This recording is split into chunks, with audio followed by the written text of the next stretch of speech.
Boa noite, irmãos. A graça e a paz do nosso Senhor Jesus. Estamos aqui mais uma quarta-feira para mais um estudo bíblico, dia 4/8/2021. Quero saudar os irmãos com a paz do Senhor. E antes de tudo, hoje, infelizmente, por conta das minhas condições, eu não vou poder juntar a família aqui para a gente cantar algumas músicas, como de costume. Mas eu creio que Deus falará muito aos nossos corações. Antes de tudo, gostaria de convidar os irmãos a fazer uma oração nesse momento, para dar início ao nosso estudo. Oremos. Senhor Deus e Pai, te louvamos por mais esse estudo bíblico de quarta, Pai. Pedimos, ó Deus, que o Senhor abra o nosso entendimento e que o Teu Espírito Santo, ó Pai, se manifeste em nós, ó Deus, para que esse estudo ele traga luz ao nosso entendimento, ele traga motivação à nossa vida e que nós possamos, ó Pai, como igreja, como irmãos, como indivíduos, ó Deus, manifestar a Tua vontade através das nossas vidas e nos dedicando à Tua obra cada dia mais, Senhor. Oramos a Deus para que o Senhor abençoe também a nossa igreja presbiteriana Peniel, que o Senhor possa dar ao crescimento devido no tempo certo, ó Pai, conforme a Tua vontade. Peço para que o Senhor abençoe cada irmão, ó Pai, em especial da nossa igreja.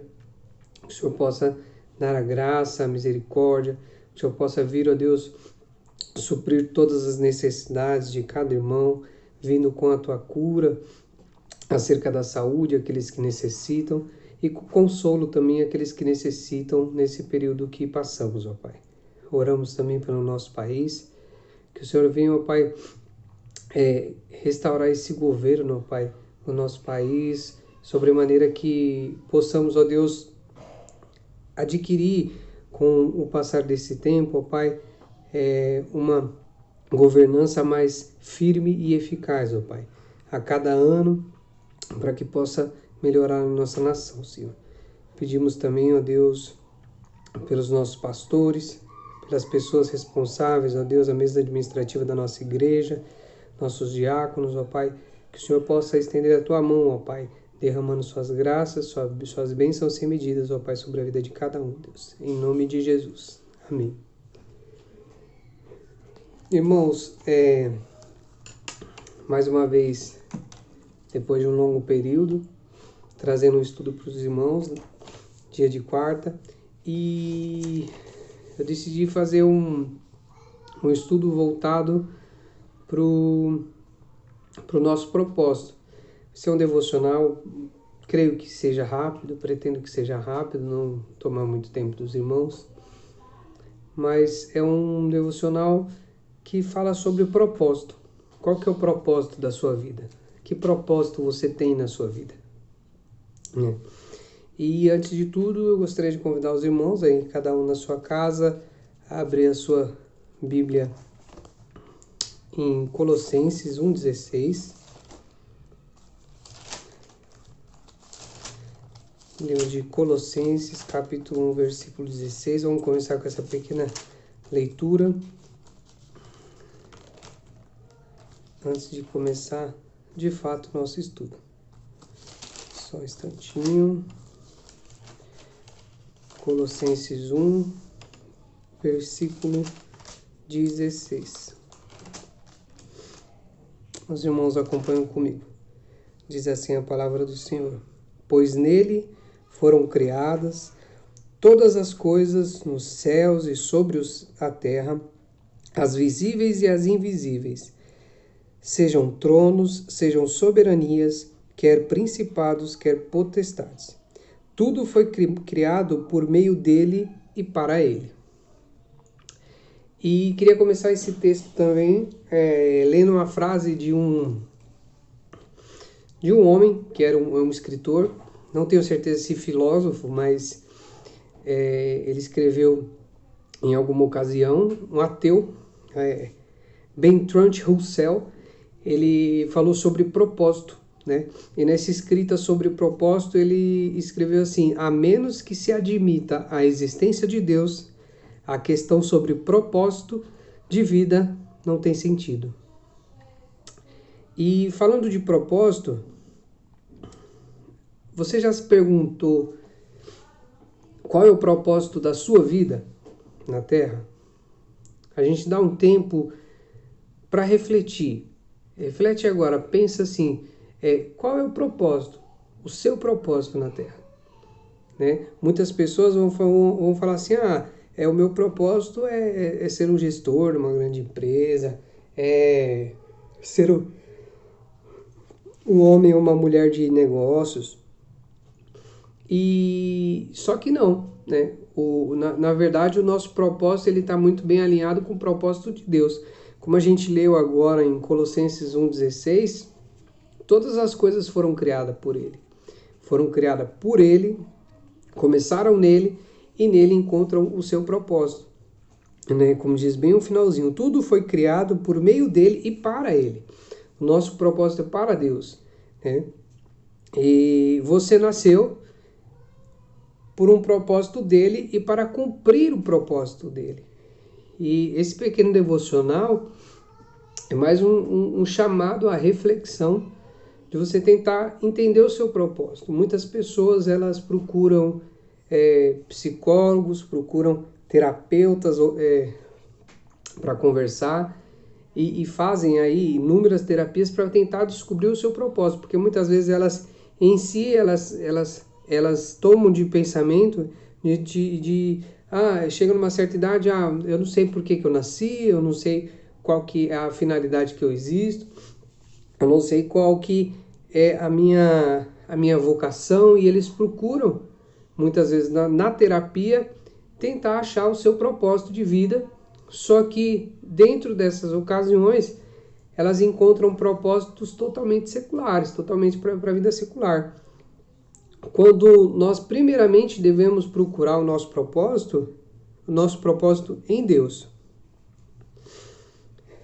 E quando a gente começa a perguntar para a gente qual que é o nosso propósito, o primeiro passo que a gente tem é o erro, porque a gente erra perguntando qual que é o meu propósito e não qual que é o propósito de Deus para a minha vida, né? A gente faz essa pergunta muito egocêntrica, muito voltada apenas para a nossa vida material, para a nossa vida profissional, amorosa.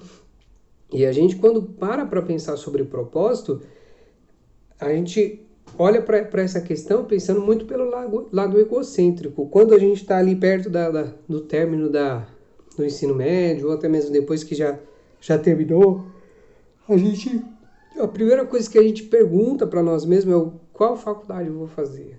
O que eu vou ser quando crescer, quando a gente é criança, muitas vezes. E muitas vezes a resposta ela é muito egocêntrica, né? Muitas vezes a resposta ela é voltada pela condição que aquela profissão que eu vou escolher vai me dar. Quando não. Eu vou pedir para os irmãos também abrir a Bíblia agora em Jó, para fazer uma breve leitura aqui do livro. A leitura de apenas um versículo do livro de Jó, para a gente falar um pouquinho mais sobre essa questão de propósito. Essa questão, porque muitas vezes a gente fala assim, o que eu quero ser, o que eu devo fazer com a minha vida, quais são meus objetivos no futuro, crescer, fazer uma faculdade, me formar, encontrar um emprego na área, me casar, comprar uma casa, comprar um carro, ter filhos, ser avós e morrer. E muitas pessoas param no propósito dessa maneira, né? E pensando nesse sentido, é muito egocêntrico essa linha de pensamento. E Jó, está escrito no livro de Jó, capítulo 12, versículo 10, o seguinte versículo: na sua mão está a alma de todo ser vivente e o espírito de todo o gênero humano. E aqui nesse versículo, a gente subentende que se a nossa alma, se a nossa vida, se todo ser vivente está nas mãos de Deus, por que não perguntar para o detentor de toda a vida, o detentor de todas as coisas, qual que é o propósito que ele tem para nós? E não qual é o propósito que eu tenho para o mundo. Porque quando a gente pensa nessa questão de propósito, desculpa estar sendo repetitivo, mas quando a gente pensa nessa questão de propósito, pelo fato de a gente ser egocêntrico, a gente muitas vezes pensa assim, Deus, até nossas orações muitas vezes são nesse sentido. Deus, eu quero isso, me ajuda a conquistar isso, me ajuda a conquistar uma casa, me ajuda a conquistar um carro, me ajuda a conquistar essa faculdade. Não que seja errado a sua oração pedindo ajuda para Deus para conquistar o seu bem, o seu desejo, o seu sonho. Não que seja errado. Isso não é, de fato. Muito pelo contrário. É correto você pedir ajuda de Deus, porque Ele precisa estar nessas decisões. Porém, a sua primeira pergunta é: Senhor, qual é o seu propósito para a minha vida? Muitas vezes você está mudando o trilho daquilo que Deus tem preparado para você. É claro que você não vai conseguir fazer isso de fato. Porque Deus, Ele dá o propósito, Ele cumpre o propósito na sua vida. Ele te dá as ferramentas para isso se concretizar. Só que hoje, tem muitas pessoas, até mesmo algumas pessoas que são iniciantes na fé, são novos convertidos, são pessoas até mesmo que não são convertidos, são pessoas que alegam, eu creio que Deus existe. Mas são pessoas que, quando procuram saber sobre o propósito que ela tem na vida, entram nessa questão, nessa indagação de um certo período da vida, de eu preciso descobrir o que eu nasci para fazer. Eu preciso descobrir o que eu vou ser quando eu crescer, o que eu vou ser daqui para frente. E muitas vezes elas procuram livros de autoajuda, filmes, vão em seminários e fazem diversos, participam de diversas situações, leem diversos conteúdos, passam em psicólogo, assim como eu mencionei no começo, não que seja errado também, muito pelo contrário, é ideal que todos tenham esse costume de passar no psicólogo de vez em quando, é muito bom, desde que também sejam, digo isso por mim, desde que sejam um psicólogo cristão que tenha o mesmo embasamento bíblico que você, até porque ele conseguirá te dar, além de uma ajuda voltada para a área que ele estudou também, sem sair ali do que a Bíblia nos ensina, né? E muitas vezes a gente se encontra perdido, sem saber qual que é o caminho que a gente deve andar.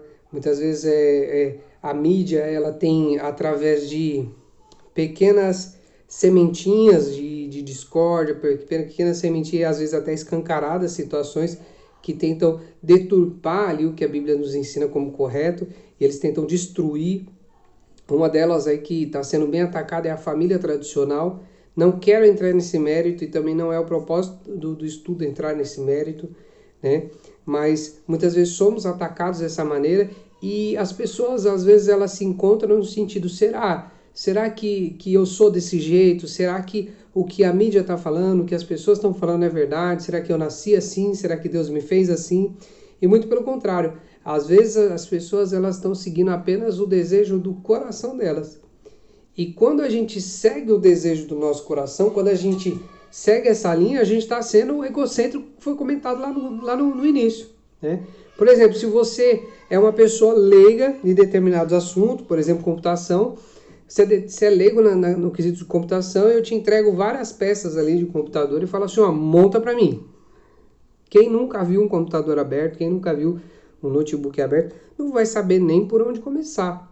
Mas se ela tiver um manual daquilo, com certeza, de fato, ela vai conseguir ali, talvez ligar uma coisa, talvez ligar outra, e consultando o manual, talvez consiga até fazer 100% essa montagem.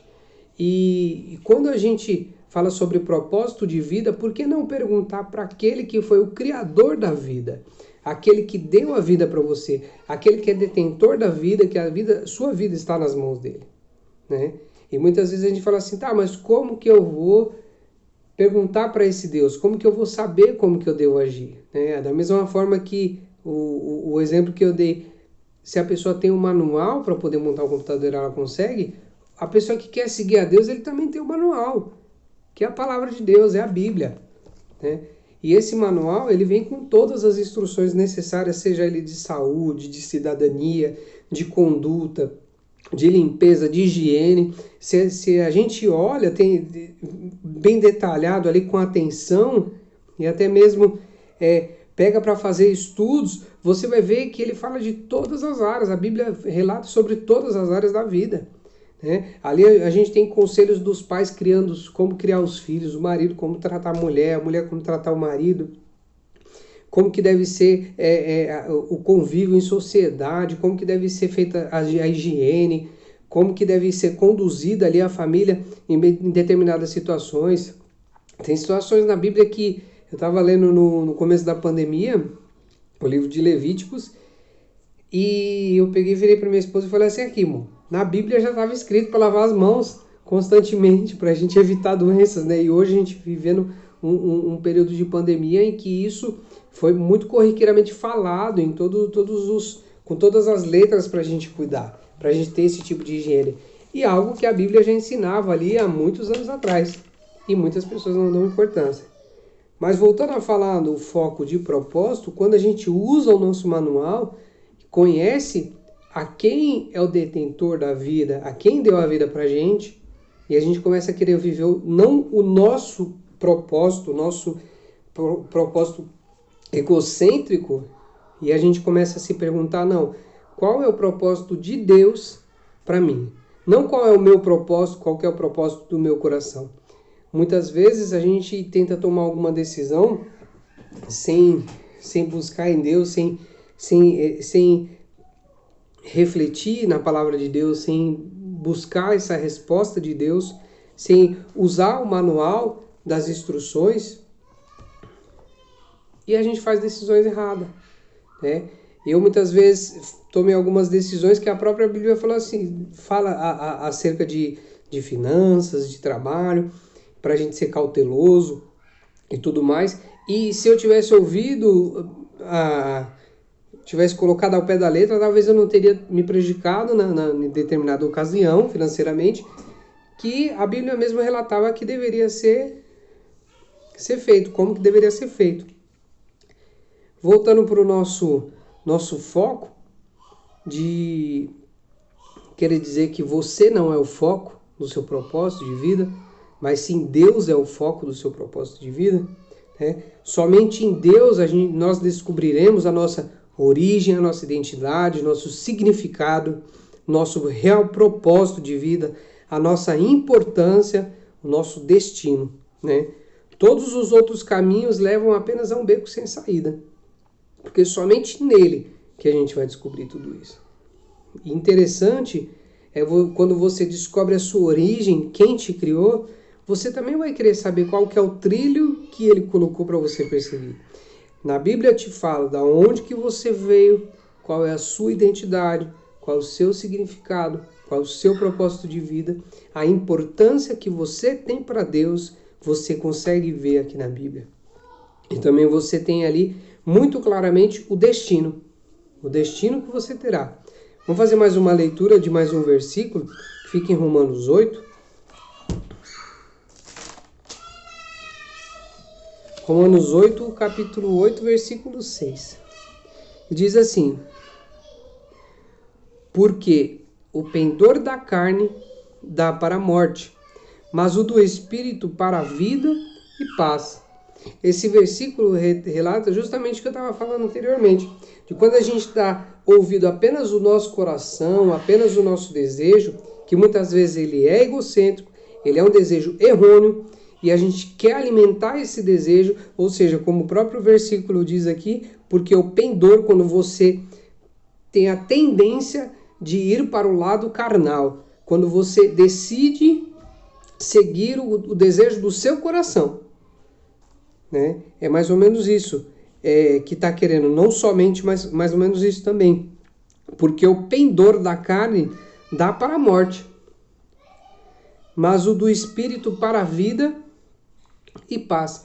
Porque quando a gente segue apenas o desejo do nosso coração, sem saber, sem buscar o desejo de Deus, sem buscar a sabedoria de Deus, que a Bíblia nos ensina essa sabedoria, que a Bíblia nos conduz, a gente muitas vezes vai fazer coisas erradas. A gente vai pender para o lado errado, a gente vai começar a ter uma prática errônea de vida, né? Quantas pessoas hoje a gente escuta, a gente conversa, você mesmo que está ouvindo talvez deve ter pensado, e deve ter até recebido conselhos de pessoas que disse assim: segue o teu coração, faz o que o teu coração está mandando. Não é isso que você quer? É isso que você quer para sua vida? Então faça.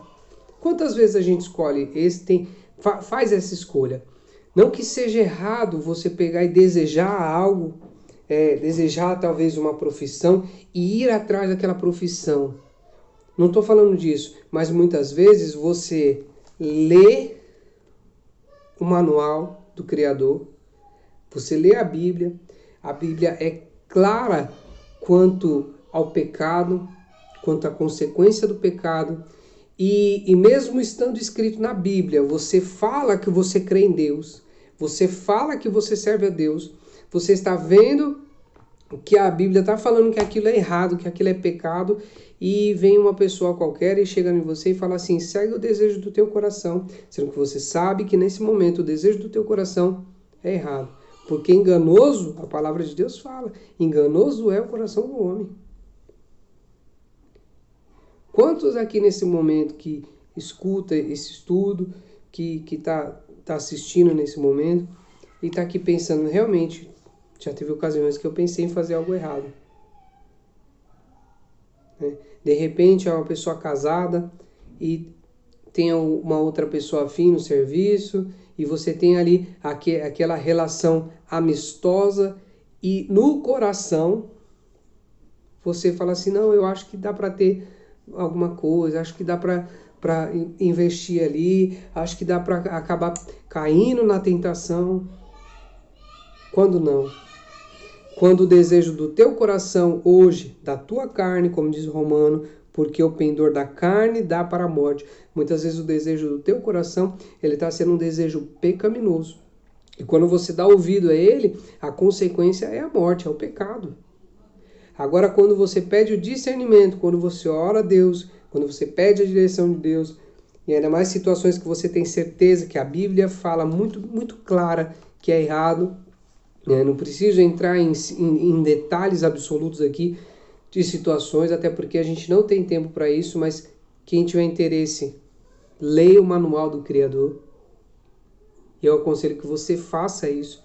Tem várias situações que a Bíblia relata o que é certo, o que é errado. E quando ela relata que é errado, se você tem esse desejo no seu coração que a Bíblia fala que é errado, não é eu que estou falando, não é o pastor da igreja que vai falar, não é o diácono, o presbítero, não são essas pessoas de influência na tua vida, dentro da tua igreja, que vai falar para você se é certo ou errado. A Bíblia relata que é certo ou errado. E se você é um ser humano, um homem, uma mulher, que crê que Deus existe e não acredita que a Bíblia é o manual de como viver sobre os caminhos dele, você não